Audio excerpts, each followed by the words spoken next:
Значи по същия начин. Раздвижваш ръчички и преместваш там, където смяташ, че е отговор. Имаш и на двете ръце имаш точка. Придвижвай се, придвижвай се, придвижвай се. Така. Страхотно. Браво! Но разбира се, ето две точки станат. Чудесно. Някой друг има ли желание да се прави? Кой?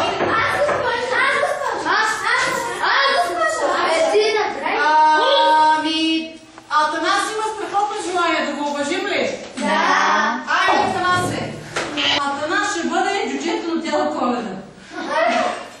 Айде, Атанасе! Значи въпросът е, кога правиш такива методи написал в славянската азбука? Знаеш ли или не знаеш? Аз тъжен. Златка ще го Аз 675. 855. Да, 855. Браво, Самина! Я повтори пак. 855. Айде, не, имаш две ръце. Не с тази, с другата. Той ги се 855.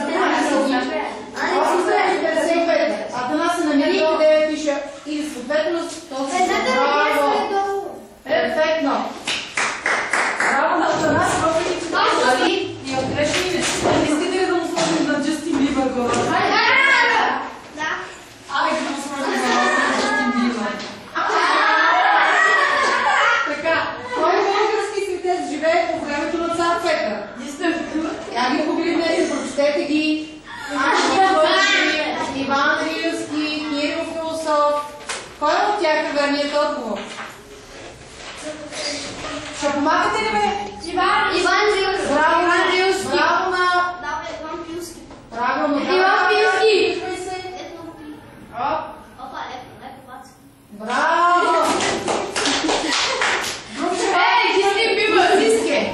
Един хубав въпрос. България пада... Така, кога минахте на този въпрос? Някой сгрешил? Сиска ли сгреши? Сиски министр дата би мила. Сега ти отчита грешно отговора. Така. Затова отидахме на последния въпрос. Да, България пада под властта на Византия. Не под турско робство, а на Византия. Спомни си кога ще си? Моля?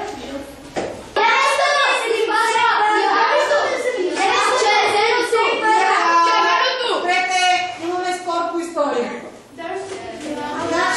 Добре, червеното. Дай да видим дали е червено. Аз ще ви помагам. Дай да вижи си. Давай. Вижте се. Върви бе, човек.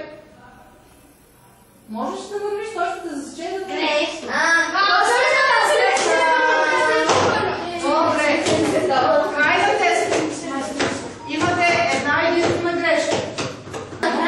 Хареса ли бе? Да. Искате ли повече такива уроци? Да! Трудно е да спе, не мога. Не мога там. Трудно е да спе. Добре. Да се добре реша. Аз не мога. Ето Анито беше тая, която прави проблема. Само сега не те. Добре. Ама, Ани, това е. Хайде да видим сега какво ще стане. Опа, някой има вдигната ръка. Габи!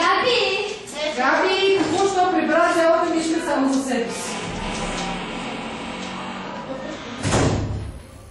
Мохамед, дай чантата. О! Центри